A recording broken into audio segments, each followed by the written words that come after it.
Puttur municipality పారిశుద్ధ్య కార్మికులందరికీ Puttur Janasena party తరఫున కృతజ్ఞతలు తెలియజేసుకుంటున్నాను.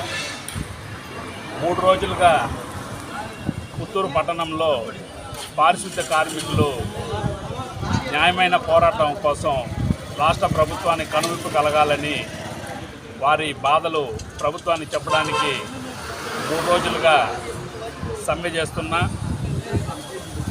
అంతకుముందు గత 9 రోజులుగా రాష్ట్ర వ్యాప్తంగా పారిశుద్ధ్య కార్మికులు రాష్ట్ర ప్రభుత్వం పైన ఆందోళన కార్యక్రమాలని పారిశుద్ధ్య కార్మికులు చేస్తున్నా. ఈరోజు 11వ రోజు రాష్ట్ర వ్యాప్తంగా పారిశుద్ధ్య కార్మికులు చేపట్టిన ఆందోళనకు పుత్తూరు జనసేన పార్టీ తరఫున వారికి సంఘీభావ మద్దతు తెలియజేసుకుంటూ ఈ రాష్ట్ర ప్రభుత్వం చిత్తశుద్ధి